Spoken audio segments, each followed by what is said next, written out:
Hey, this is Pastor Dave, and this is your Monday Mojo, and this is Laura and I's annual Mecca to Nashville, Tennessee, to the Ryman Auditorium to hear Andrew Peterson and his friends perform Behold the Lamb of God, his Christmas work. And I thank him for it because every year it brings me home, brings us home.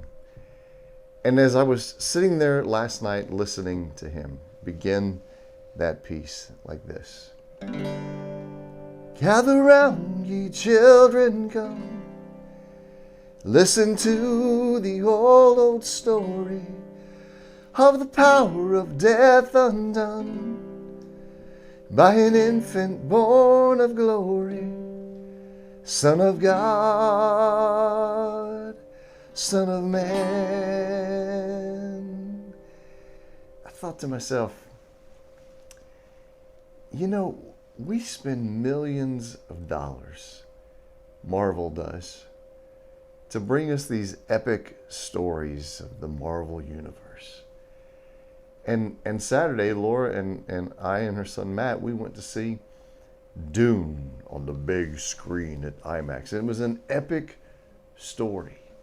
I got thinking to myself, that's part of the fabric of who we are. It goes all the way back to the Odyssey and the Iliad and Homer and these epic stories of life and death and struggle. They're part of who we are.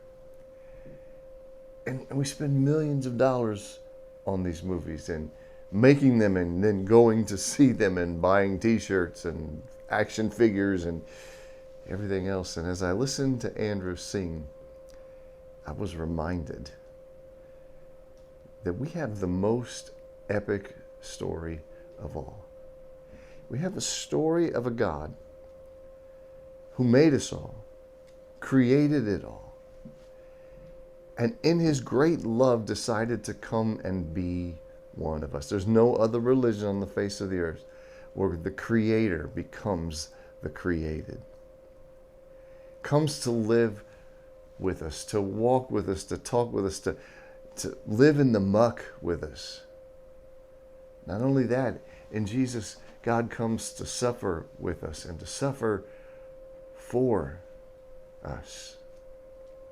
The chorus of that song says, so sing out with joy for the brave little boy who was God, but he made himself nothing.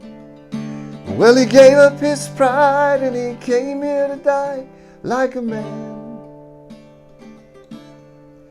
And he did. The God of the universe, captured in the form of a simple baby, and then a simple carpenter and a rabbi from Nazareth, who would then show us how to live with each other and how to love each other. Think how epic this story is. And then would not only do that, but then would lay down his life for us in a humiliating way. There's nothing more epic than this, except the fact that 3 days later, he picked up that life again. And he lives forever and ever and ever with us now. That, my friends, is the most epic story that has ever been told. And we have it. And yet, we sometimes seem to reduce it down to a flannel graph board or doctrinal theological truths. And it loses any of the epic power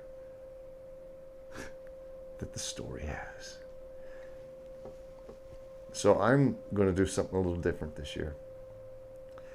I'm not waiting for New Year's. I'm going to make an Advent resolution. Advent's the beginning of the church year. It's the beginning of the story. That's why it's the beginning of the church year. And so I'm going to make an Advent resolution that I'm going to live in this epic story like it is the epic story to inform all other epic stories. Gather round, ye children.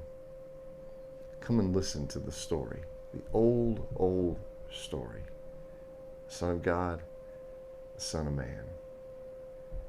Now, if you've never had a chance to hear Behold the Lamb of God, I invite you to come out to Chapel Hill this Sunday at 10:30, because we'll be walking through, singing through, telling the story. We'll be performing Andrew Peterson's Behold the Lamb of God. Not nearly the way I saw it last night, but we're pretty good, and it'll be an experience. So if you haven't experienced it, I invite you to come and join us this Sunday. But more than that, I invite you, let's live in this epic story. Anyway, live from Nashville, Tennessee, that's your Monday Mojo.